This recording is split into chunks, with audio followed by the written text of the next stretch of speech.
Okay, welcome to video 2 of this D&D tutorial. In this video, we're going to kind of look at a party of adventurers and may eventually get to, either in this video or the next video, seeing them in action and running through a battle scenario with these 5 adventurers. But first we need to know a little bit more about who we have in this party.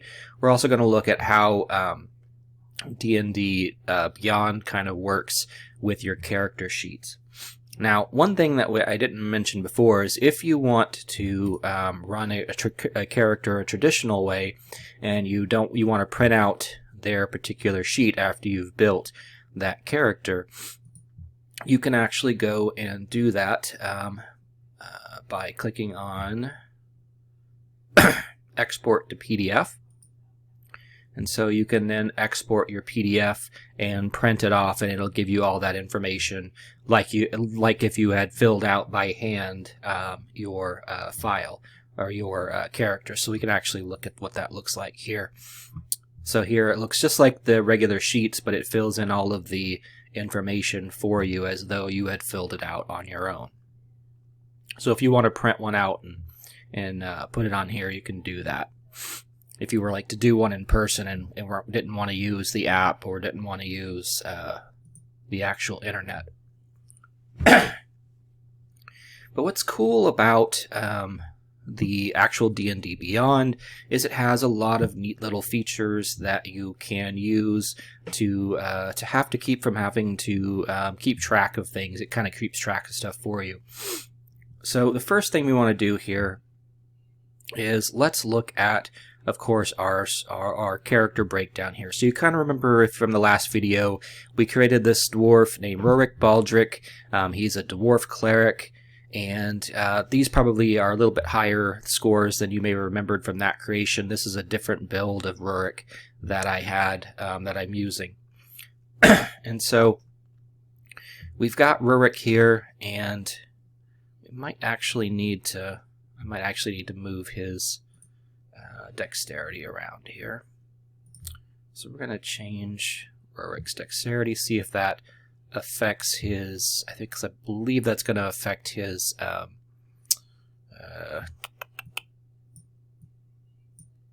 it's going to affect his AC here, because his AC is 16. He's wearing scale mail. So let's change his dexterity and his constitution around here. So let's go here. Let's go.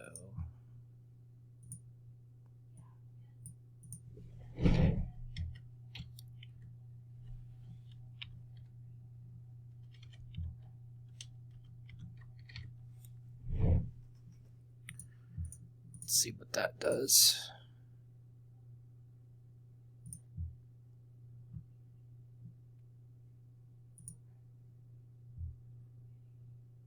Yeah, so because he's wearing scale mail, the scale mail uses dexterity plus, and it does your proficiency bonuses and stuff in there. So anything that's not a heavy armor is going to use your dexterity modifier to boost your armor class when wearing a medium or light armor. So by doing that, I moved his dexterity up. He got a +2 for being a dwarf in his constitution, so he already got that. Now, this gentleman was not very charismatic when I rolled him, which is okay. He's not a very charismatic dwarf, and that's perfectly fine. Even though we did give him he's got a little bit different skill set than the previous one I made in the video. But that's okay. He's still the same Rurik. He's just not as charismatic as he was previously. Alright. So here's some things we can take into effect. So whenever you get into combat, you can roll your initiative. You can actually click on these things to roll for you. Let's say you need to do an insight check to see if someone's lying to you, and so it tells you what the roll is, plus it adds in automatically in your bonus. And then you've got some passive stuff over here too. So your passive wisdom, if the DM knows what your passive wisdom is, they may say you automatically succeed without even having to roll if the difficulty of the check is small enough. So whenever there is a situation going on or something that the DM needs to know whether or not you succeed, they kind of consult this chart here. So something that's very easy only has a difficulty of 5. Something that's kind of easy has a difficulty of 10, medium, so forth. Nearly impossible, that's a 30. You won't be able to do anything on nearly impossible by yourself, because the most you could probably roll is a 20, nat 20, which is the 20 on the die, and then adding any ability modifiers in, you're probably still not going to make it to 30. might make it past very hard, depending on if you have proficiency in it, but you're probably not going to get to impossible by yourself. Let's go back to Rurik. So here shows his proficiencies. He's proficient in heavy armor, light armor, medium armor, shields, battle axes, simple weapons, and warhammer, which we've got him a warhammer. His tools are these tools that he is proficient in as smith tools, which we've got him at. Here's his languages that he's proficient in. Here is his health bar. If for some reason, when I was mentioning in the creation, if you would have chose to see modifiers at the bottom, they would have just switched the places of this. So this would have been on top, and this would have been on bottom. I prefer to have it in the bigger number and have your just abilities listed there below. Here's your walking speed. So this is the amount of movement you get from your movement phase. You can move up to 25 feet. Dwarves are a little bit slower than the average person. The average humanoid has 30 feet typically. That's the humans and stuff. They typically have a 30-foot feet. Some have a little bit quicker. Elves are a little lighter on their feet, so they move a little faster. Anything that's small in stature is going to have less of a movement speed. So we've got Rurik here. His defenses shows what he's resistant to poison. Anything that if he has a condition on him that you can add in there, like let's say he's been blinded, so it'll tell you that he's blinded. You can turn that back off. Here's his resistance. You can customize that if you've got a resistance that is not included from your racial traits. Here's the main thing that you're going to be using a lot, especially in combat. So here's tells you what your actions are per combat. So in combat, you can move, and then you can do one of these actions listed here. And then typically you might have a bonus action. So if you have a bonus action, it's listed here, your reactions and everything. Let's go through this one at a time. So actions in combat is attack, cast a spell, dash, disengage, dodge, grapple, help. Let's go with attack first. So attack means you can use one of these particular things. So you'll notice here that Guiding Bolt is an attack, and it's a level 1 spell. So they put that in here as a quick 2. You can actually change this around. You can manage this, and you can play with this and choose and manage your spells and stuff like that, and put stuff here. Otherwise, it's listed. All the other spells are listed in the spell category. But this is a quick and easy one to get to, so they put it here. So let's say where he's running forward, he's going to hit with his Warhammer. So to hit, to make sure he hits, he's going to roll that, which is going to roll a d20, and add in his modifier to hit with that. So he rolled an 11. That's probably not enough to hit through someone's armor class. Most things, if it's wearing some sort of armor or kind of dexterous, it will have a higher than 10 on its AC. If it's a zombie or something, it usually has like a lower than 10 because it's slow moving and it can't really dodge out of the way.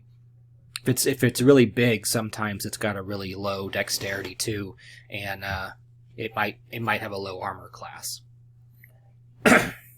Because armor class isn't just armor; it's how well the person is dodging, or how quick they are to get out of the way of your attack, and that kind of. If they're really fast, they might have a high armor class just because they're super hard to hit because they move a lot. All right, so if you do hit a hit, though, you can you've got two different options here. You'll see this one, you'll notice this word that says versatile. Versatile means that you can hold the weapon either in one hand or two. Now, holding the weapon in one hand, obviously you're not going to give as much strength to the attack. You're not going to hit as hard. And that's where this is coming from. It's adding in your strength plus your proficiency. So all first level characters have a proficiency bonus of 2. You're proficient with warhammers, so it adds that in. It adds in your strength, how strong you are, plus your proficiency. If I wasn't proficient with the warhammer, or he wasn't proficient with the warhammer, this would just be a 1 that it's going to add there. So then it's going to attack, hit the bludgeoning for 1d8, plus it adds in his strength bonus, so plus 1. So if this is one-handed, he's just swinging with one hand, so it would roll that, and it's going to be 7. 6 and a 7, or 6 and 1, 7. But let's say he wanted to, he wasn't holding on to the shield in his hand, and so he's like, I'm going to attack with both hands, and I'm going to roll for that one there. So then he's got hits for 11 damage. Okay, still the same for the hit with the difficulty, but this is the amount of damage they do. If you're holding it in two hands, it does more damage than one hand. Here we have the crossbow. The crossbow does the same thing. It adds in proficiency and their dexterity modifier, which he doesn't have any, so it's only a plus 2. So if he hits, if he's successful on the hit, then he would roll for that. And it would do 2 damage, piercing. And it tells you right there what kind of damage it is. Piercing, bludgeoning. Bludgeoning just means like, bat smacking the flat palm or flat smack against the thing. And there's slashing. There's other types beyond that, but it'll tell you specifically, and you always want to say that what type of damage it is, because there might be a monster that is immune or resistant to that type of damage. Or they might be more vulnerable. Skeletons are very vulnerable to bludgeoning damage, so it actually does double damage to them whenever you use a bludgeon type weapon. This one has radiant, so it's kind of like light damage or fire-ish type damage. This is good against undead creatures. Right? Undead creatures are usually pretty vulnerable to radiant damage. And then unarmed strike, this is you're just going to punch him with your fist. And so this automatically does bludgeoning damage. But if you need to knock somebody out and not kill them, you want to use your unarmed strike to hit them with that.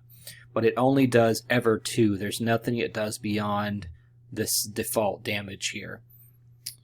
So you don't get any more than that. So if you're in a fist fight, you're only going to get 2 damage at a time on them. But hopefully you're not in a fist fight with something that's super powerful. You're going to have a fist fight with something that has close to the same amount of hit points as you do. So you should probably be able to withstand a punching match with them. Alright, so let's look at the next thing. So cast a spell. So if you don't want to attack, you're going to cast a spell. So you got your spells listed here. And, if you want to manage your spells, you can manage them through that section here. You've got cantrips. Cantrips can be used as many times as you want. They call it at will. Basically, you don't ever run out of them or the ability to use them. So if you want to know more about that spell, you just click on it and it actually shows up here on the right-hand side. And so there's 2 different types of ways that spells hit. Either through whether or not you hit them. So if you shoot something this is a bolt of light, so if I'm shooting at them, I have to hit the target.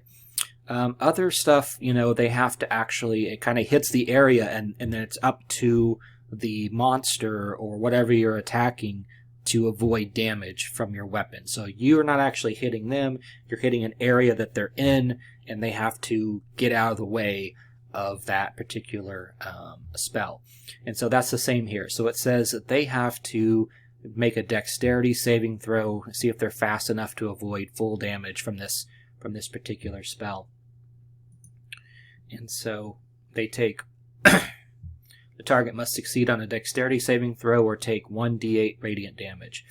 So so they have to jump out of the way, otherwise they get hit. And so they have to roll their dexterity, so they would roll their dexterity up here. And they'd have to have a 13, which there's no bonus. I got a 10, so I would get hit if this was being thrown at me for 1d8 damage. So they would roll their d8, and I would take 4 damage from that hit if this was me attacking myself, essentially. So this is based off of your 10 plus your whatever your spellcasting ability is. So he's a +3 wisdom, and so actually it's 8 plus your proficiency plus your modifier for your spell. So 13. It still equals out to 13. As your proficiency goes up, this will go up as well. Whether or not I add more points into this later on, this will go up due to your proficiency going up. So if, let's say I wanted to cast a spell, though, one of these first level ones, they have a limit to how many you can have. Starting off, you're probably only going to have 2 spell slots available. If you're a spellcaster at all, you're only going to have 2 available. And so it gives you the option to cast them over here. Let's say I want to cure somebody's wounds. So I cure them, I roll see how much I cure them by. So 2 plus 3, because of my spellcasting ability, gives me a 5. Okay? So I healed them for 5 hit points. And just notice that there's a red dot there. Let's say I did that on accident. I can always remove that and, redo the spell. Let's see, I cast the spell, and then later I used a guiding bolt. Okay, so I've used up both my slots for the day. I can no longer use first level spells until I do a long rest. I can keep using all these all I want. I just can't use these anymore since these 2 slots are done. Next thing we want to look at is, let's look at the next actions. So a dash is your movement. You basically, you have a normal walking speed. You can move up to 25 feet and then attack, or attack and then move however you want to split that up. You can do it. You can move, attack, move, or move, attack, and then move again with whatever speed you didn't use the first time. But let's say you want to catch somebody who's running away, or you want to get really farther away from someone than you currently are. And 25 feet is just not enough to get you as far away as you want to do. You can avoid taking an action to attack or cast a spell and use your action to dash. So you're going to run, and that's just going to double your speed. So you would jump to 50 feet instead of 25 feet. If you're in the middle of a fight and you want to walk away without getting hit, you can use your action to disengage, and then you can use your walking speed to move away. Now, dodge is just saying I'm gonna start dodging back and forth and try to avoid getting hit. That's a good option if maybe you're out of spells and there's a monster up on you and you want to keep from dying while your friends save you. You say, I'm gonna dodge. And so what happens then is the monster then gets disadvantage, or your enemies gets disadvantage on their rolls. So the way advantage and disadvantage works is, let's say I have to roll a d20 to hit somebody, and I have advantage on them. So I'm going to roll 2 d20s instead of 1, and I'm going to take the highest of those 2. So, oops, I did that wrong. So I'm actually going to roll this twice. So roll here, and I'm going to roll another one. So what I would do is I would take the 2 of those, the higher of those 2, and that's the one I get to use. That's advantage. Now, when I have disadvantage, like somebody's dodging and I'm trying to hit them, I'm going to take the lower of the 2. So I would take 4 instead of the 1. So let's say they're dodging, and I'm rolling twice to try to see which one. I can't use the 14. I have to use the 10 since I'm at a disadvantage. They're trying to dodge my attack. So keep that in mind. If you need to dodge to kind of keep out of that, you can. Grapple, you can use your action to grab a hold of them and keep them in place. They will obviously they'll need to try to break free of you on their turn, but you can hold on to them and hold them in place with a grapple. And usually that requires you to do a strength check, and they'll do a strength check too to see if you grabbed a hold of them. Whoever wins that contest gets grappled or is not grappled. You can call for help as an action. You can hide. Now hide is a little bit different. So you can, if you're in a spot where you can potentially, you're slightly out of view, or you're not in the line of the sight of an enemy, then you can choose to hide, and you're going to roll a stealth check. And so you would roll this right here, and so that you would tell the DM what the check was, and they'll make a call of whether or not you were able to hide, and basically you disappear from sight from your enemy if you're successful on that. And what happens then is, especially if you're a rogue, or that's really helpful, because then you can get in and do a sneak attack and it does some extra damage. But you also get, if you're not a rogue and you're hidden, whenever you make a long range attack or attack on them and they don't see it coming, you get advantage on that roll. So that's always a good way to, if you're one of those, if you're a fast character, you know, if you can get to hide and then make a sneak up on them and get a good attacking on them, that's a good way to do that. You can improvise. This is kind of at the discretion of the DM. You basically tell them what you're doing, whether it's like you're taking some of your equipment, like a rope or something, and tying it to a hook or something, and going to try to do some sort of improvised thing. You know, this is where the role playing comes in. The DM will say, I need you to do a certain type of check to see if whatever you did was successful or not. Maybe you want to intimidate the enemy to stop fighting. You know, the DM will say, okay, do an intimidation check, and then so you'll roll your intimidation, and 12, and then so they have to determine based on that chart, you know, did you succeed? Was this guy already kind of hurting or stuff like that, or were they, you know, was it a harder check? Were they not that afraid of you? So they have to make a kind of a decision on whether or not you made that particular thing happen. You can ready. So ready means that you are waiting for a specific. You kind of set out you kind of ready yourself to attack or do something, and you give the conditions on when the thing is that you want to happen will happen. So if I say, as soon as I get a line of sight, because there's somebody currently standing in my way, I'm going to fire my crossbow at such and such creature. Then as soon as that action happens, you take your turn, even if it's not your turn on the initiative board, which we'll talk about a little bit later. You can use a search, so you would use the search item, or the investigation, stuff like that. You know, you can search for stuff. You can shove something. You can use an object. These are all actions. They're considered an action. You typically only get one action at level 1. Later in the as you gain levels, you may get a second action depending on what class you're in, and even a third action if you get a high enough level. So here's your bonus actions. Bonus actions don't take away from your action per turn. And so as a bonus action, he can use Healing Word or Shield of Faith. So even if he attacked this round, he could still say use Healing Word or Shield of Faith as a bonus action.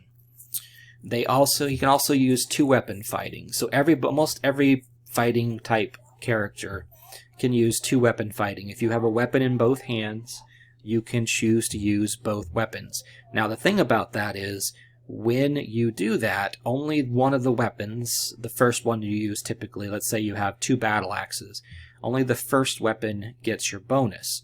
So if I've got 2 warhammers, only the first one gets to use that and adds in the bonus. I could roll this again, but I got to subtract my bonus here. So my bonus, I would only be a 6 on my second one. So the 6 most likely did not hit. Let's go back here. The other thing you've got here is a reaction. So these are called opportunity of attack. So reactions happen when certain conditions are met, and kind of like something you can throw out, whether or not it's an opportunity attack, or if you've got the parry skill where you can kind of try to cut down on how much damage you're getting from an attack, or other things like that. These are reactions. And so the opportunity attack is if you are fighting somebody and they don't disengage you but try to run away, basically they're turning their back to you, so you get a chance to attack real quick and hurt them. So basically you would just run another attack. He's turning away from you, so you get your opportunity attack. You go, all right, hit him with my warhammer as he's trying to run away, and I missed him. Anyways, all right, and then so other, of course, interact with an object, and now this is what we call ritual spells. And if you're a spellcaster like a magician or anything like that, here's something you can keep in mind too. Even if you have no spell slots, let's say you've used up all of these spell slots for the day, you can still cast a spell that is a ritual spell, and it has a little R next to it. These little C's mean you have to maintain concentration, which we'll talk about in that in just a second. But the little R is a ritual spell. And what a ritual spell is it's just like a normal spell, except that it doesn't take up any of your slots, but it takes 10 minutes to cast. So it's probably not something you want to use in a battle, but if you are if you don't want to waste a slot and you've got time to spare, you could use detect magic as a ritual. Basically, you're doing all of these arcane movements and stuff like that kind of create this ritual that creates the magic without actually having to invoke the magic itself. But it takes 10 minutes to do. So let's go back. I did mention the concentration. So concentration means that while you're right here, you'll see the duration, concentration up to a minute, and you'll notice these things here. So casting time is 1 action, range 30 feet, concentration is up to 1 minute. So you have to maintain concentration, and so what that means is while you're concentrating on that spell, if someone attacks you, it could potentially break your concentration if they hit you. And so let's say you're concentrating on this spell, this bless, to give these people an advantage in battle, and somebody comes up and smacks you. You might break your concentration. You have to roll to see if you break your concentration, and if you break your concentration, then the spell ends. You don't get it back either. It's just gone.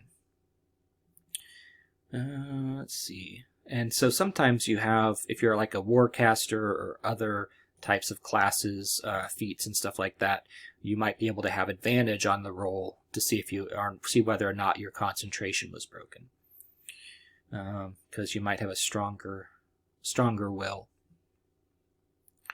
All right, so let's say you've been hurt a little bit here in battle. So we're just going to say you got hit for 5 damage and you're at 5 hit points. And the battle's over, but you don't want to take a long rest yet because you still have your spell slots open. You can take a short rest.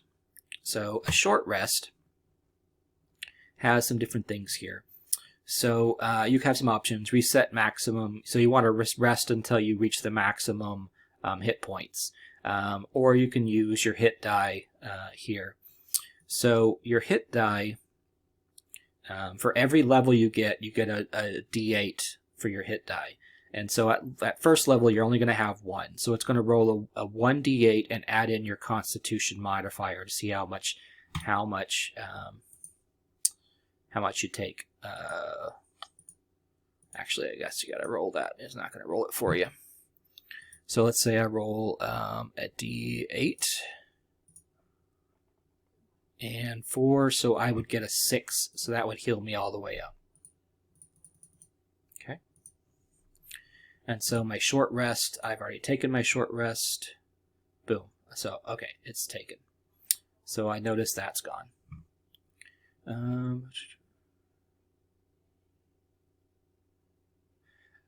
Okay, so this right here, maximum HP. Some spells will cause your maximum HP to be deleted or damaged, and so this would reset your maximum HP during this rest.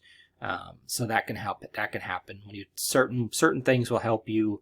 I don't think everybody has this option, but I think this might be something that the cleric has.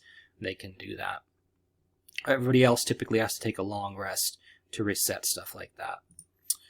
All right, so let's say you're done for the day. You guys are just going to take a long rest, which is typically 8 hours, and you want to fully recover. So you would take a long rest and confirm it, and that resets all of, if these were gone, it would reset those. Boom, they're back. Okay, so you woke up refreshed and you're ready for the next day, and it would reset all your HP and everything. All right, so let's take a look at a couple other characters here. So here is my wizard character. He had some excellent rolls on his rolls here. He's very intelligent. He's got high charisma.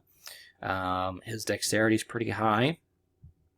He's proficient in Arcana. So these are what you're proficient in, is these little circles here. So he's adding in his intelligence modifier plus his initiative for being proficient in it.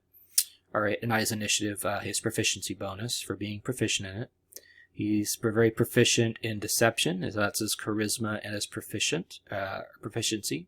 He's very good at investigation and sleight of hand because he is a charlatan, which we didn't go over these. And let's go back to Rurik. I'm sorry, we didn't quite finish this. So here's his equipment. We've already kind of went over that. If you need to add currency, you can look at currency here. Now, the thing about currency is it doesn't change.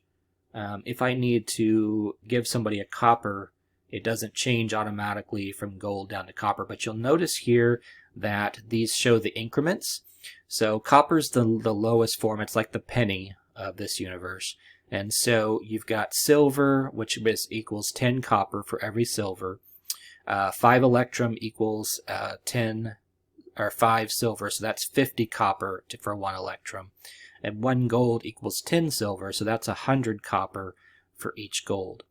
So what you might do with your character, if you haven't done so already, is you might minus 1 of the gold and then maybe add in 100 copper. That way you've got that. And we're going to also take down another gold.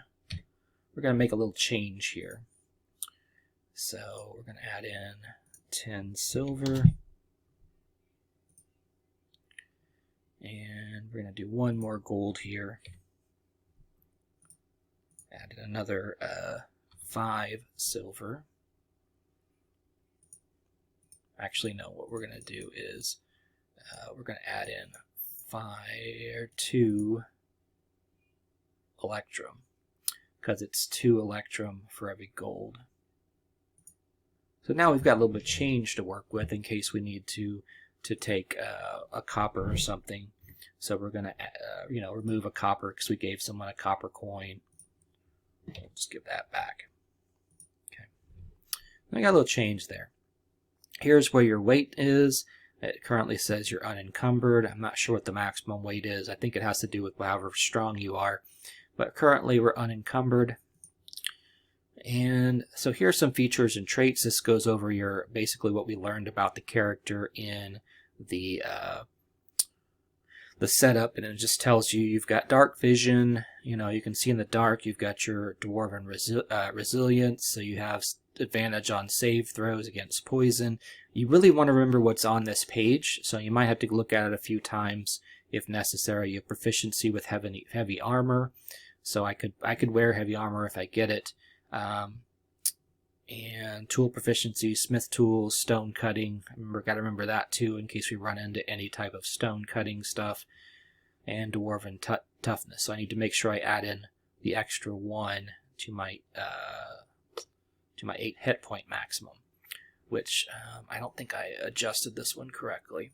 So it's 10 plus your Constitution modifier plus an extra 1. So he should be at 13.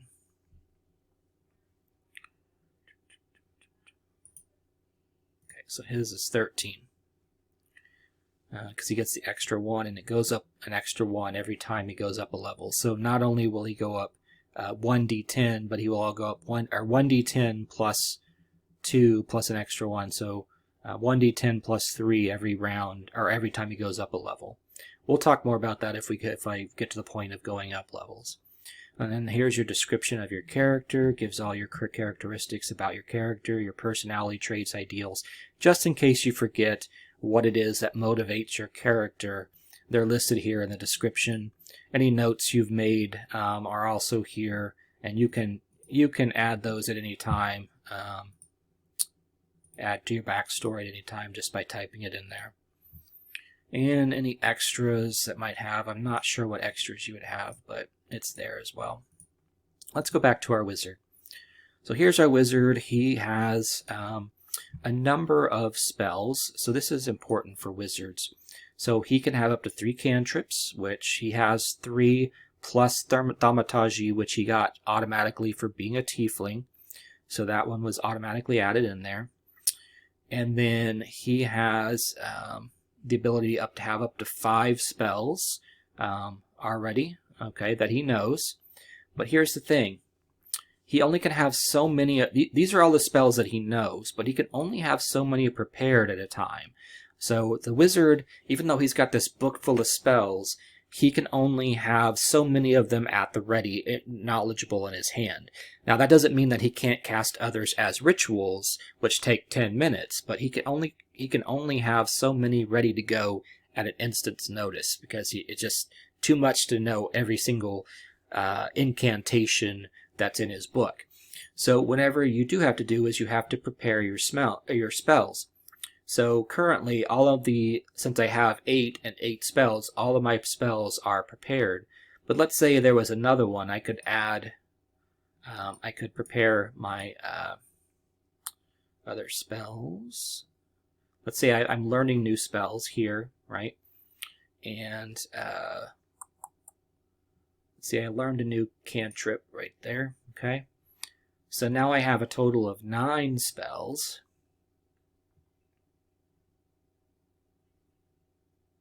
But I can only have 3 cantrips prepared at any one time, so I'd have to remove one of them. Let's see, I need to add.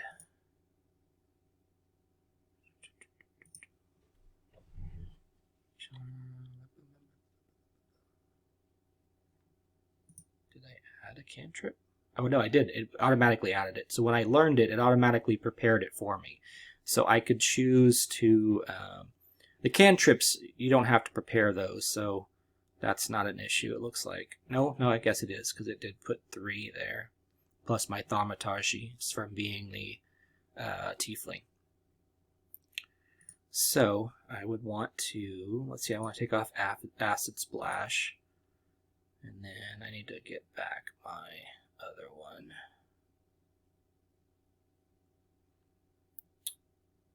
I had Firebolt, if I remember right.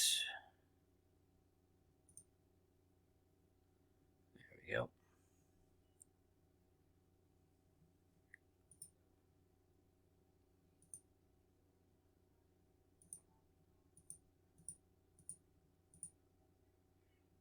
Yeah, this is your list of stuff that's in your spell book. So these are things that you can find in your spell book. Ah, I see. So I can only at this time, let's try. Yeah, because I'm first level, it's not going to let me do it.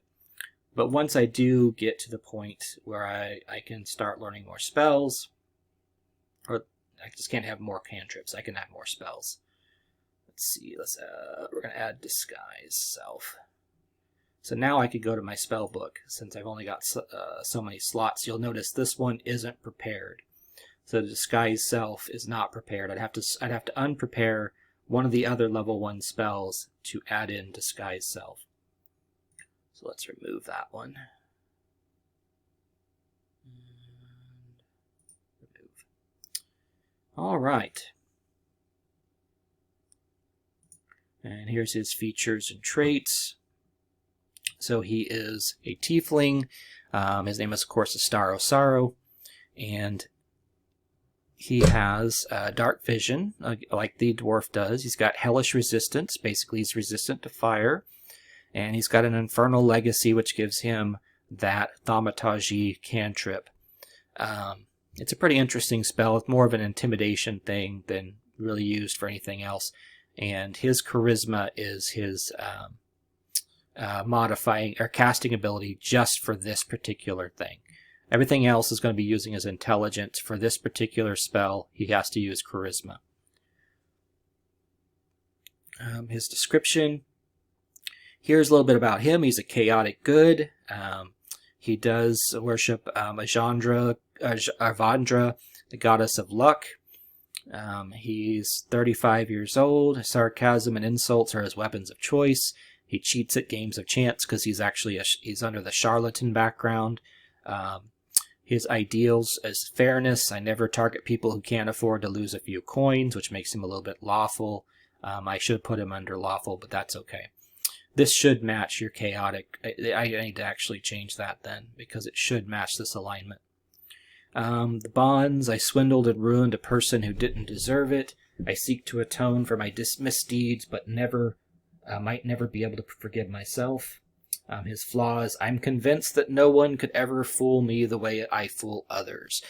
So he's a very cocky charlatan. Alright, so let's look at one of the others here. So we've also got an elf, druid. And so her name is Audrey Nightbreeze Nalo. Just typically goes by Nightbreeze. And so she's got some good scores here. She's not very charismatic though, and that's okay. Doesn't need to be. She's usually out in the woods, not talking to anybody, so she doesn't really need to be charismatic. Now the druids use wisdom as their spellcasting ability. She's good with animal handling. She's got good insight. She's good with nature. She's got good perception, and she's good with religion. So all of these are really play into her idea of being a druid. So she's got a spear that she uses, which is a simple weapon. It's versatile. She can use it in a single-handed or double-handed, or it can be thrown. Now, if it's thrown, you have to go back and retrieve it before you can use it again. Actions in combat, of course, it's the same. Now, she's got some bonus actions. She's got this Shillelagh spell that's a bonus action. It's not even one of her main attacks. So she could attack with her spear up front and then just use this as a secondary attack to kind of do some extra damage. Let's see. Now, she's got ritual spells. So Speak with Animals is a ritual spell. So even if she uses all of her spell slots up, she could spend 10 minutes using this to talk to an animal. She's wearing leather armor, so her dexterity modifier +3 is being added into there, or plus proficiency, and all that's being added in to make her armor up there. She's got a shield that's actually also attached that's boosting her armor. And let's see, spells. Let's look at her spells here. So she is kind of like the wizard a little bit. She can have known spells, 2 cantrips, and 4 prepared spells. Okay, so she can learn a little bit more spells as well than what she has prepared, but it's not quite the same, if I'm right. I'm gonna have to look into that. So she can have. Oh yeah. The way that her spells work is every day at dawn she can switch spells that she has prepared, and so she doesn't really necessarily have to learn them. She has to learn cantrips, but her other ones she can just prepare them. So first level spells and beyond, she can just prepare them, and so she will get more cantrips as she gets stronger. But she'll also get available to more spells to be prepared, or that she'll know and be able to prepare from. And so let's say today she's using Entangle, but tomorrow she wakes up and says, I need to know if magic's around me. She can prepare that instead. We're going to go back to Entangle for now, though. So what's nice about a druid is if you've got spells that just aren't, you're like, I don't like the spells I got chosen, you're not stuck with them. Then very next day that you wake up, you can pick different spells from your prepared spell list. Whatever you think you might need for the day, or if there's ones that you particularly like the most. We've got Namfoodle, the Barbarian. Okay, so he is a straightforward attacker. He likes to attack with both weapons. Um, he's got a special ability called Rage, and so Rage beefs him up, gives him more melee damage. However, he can't concentrate on spells while he's doing that, so if he had any spells available, like by multi-classing, he wouldn't be able to do that while he's raging.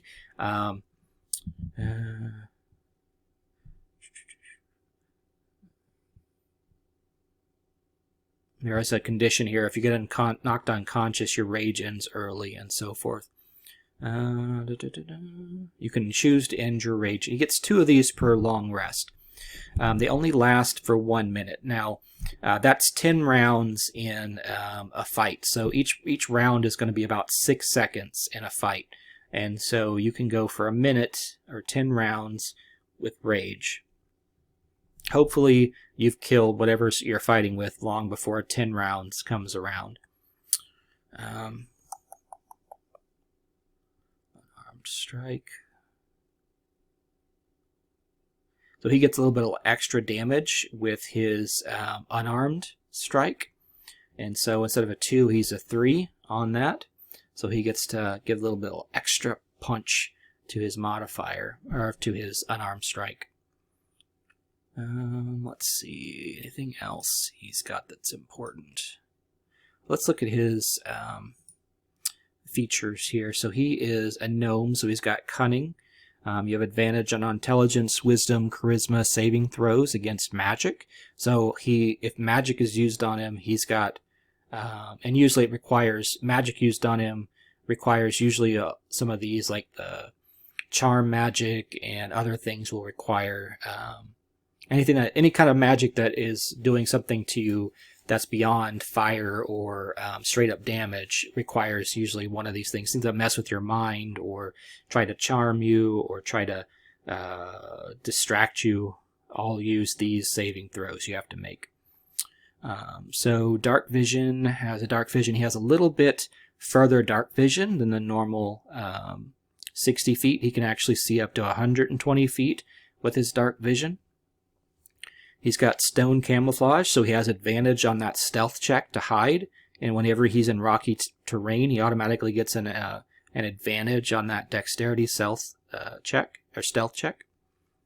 which shows up right here. And let's learn a little bit more about him. So he's a chaotic neutral. He's a male, of course, small, 3'1". He believes in Kord, the god of strength. His age is about 140 because they can live up to 1,000 years. And his weight's about 73 pounds. He's a little beefy. He's a haunted one. So let's see. Characteristics. He doesn't run from evil. Evil runs from him. He lives for the thrill of the hunt. He has a dark calling that puts me above the law. That's where his chaotic side comes from. I keep my thoughts and discoveries in a journal. My journal is my legacy. And I talk to spirits that no one else can see. That's his flaw. Okay. Let's look at our last contender here. So this is Mara Hornraven. And so Mara is a fighter. Okay. So she's good in athletics, intimidation, perception, and survival. So these are 3 things that this warrior is really good at. Okay. She has crossbow. She uses a great sword with 2 hands. She's got this nice big sword that she's going to hold in her hands. Doesn't have a shield or anything. So she's got some chainmail that she wears, heavy armor that gives her her high armor class. So because it's not based off of your dexterity, heavy armor counts in your constitution modifier.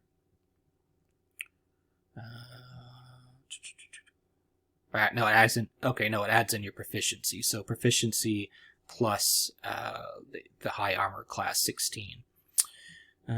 You have to have a strength of 13 though in order to wear it, and it has a disadvantage on stealth. So because she's in this heavy clanking armor, whenever she tries to go stealthy, she has a disadvantage on that roll. She's got her crossbow bolts. And crossbow, great sword. She does have a shield, but she's not going to be using it much if she's wielding that too. Which we should probably take that off then. That's where that's extras coming in. So, yeah, she's not using the shield. So she's got an armor class of 16. That's still pretty good for a level 1 character. And with a great sword, she's going to do more damage. You'll notice instead of 1d6, it's 2d6 plus slashing. It's a much more powerful sword. And she's got a nice unarmed strike like the barbarian. So she's pretty strong when it comes to a fist fight. And then she's got the special feature, once per short rest, you can use a bonus action to regain 1d10 plus HP. So she doesn't have to use a short rest. So in the middle of a fight, if she's running low on hit points, she can use her second wind and get some of those back to keep on fighting. Let's see. Let's look at her features and traits. So as a human, she's got the proficiencies here. She's using the great weapon fighting. You can re-roll a 1 or 2 on damage dice with melee weapons wielded with 2 hands. So if I was to roll on the attack here, I can re-roll a 1 or a 2 from there, is what it's telling me. Once per short rest, you can, yeah, we gotta do that one. And she can speak and read Elvish as well as human, or as common. Alright, and so her background is she's a soldier, okay, which kind of fits. She's a veteran of fighting, and so she's been a soldier. And I did not give her alignment. I need to give her alignment and faith. But her personality traits is, I've lost too many friends, I'm slow to make new ones. She's always polite and respectful, which is kind of matches with her charisma a little bit there. Independence is her ideal. When people follow orders blindly, they embrace a kind of tyranny. So this is probably where I'm going to take her with her alignment. Is a little bit of a chaotic good. Maybe there was something, she was a soldier, but she saw that it went too badly to follow orders blindly, and so she kind of left that life. Someone saved my life on the battlefield. To this day, I will never leave a friend behind. That's very much a soldier mentality. I made a mistake in battle that lost many lives, and I would do anything to keep that mistake a secret. So maybe this ties into her ideal, or her ideals, and why she left the soldier life. So whenever you're choosing these things, you know, they can kind of create your backstory for you a little bit, and you can use them really to kind of develop your character.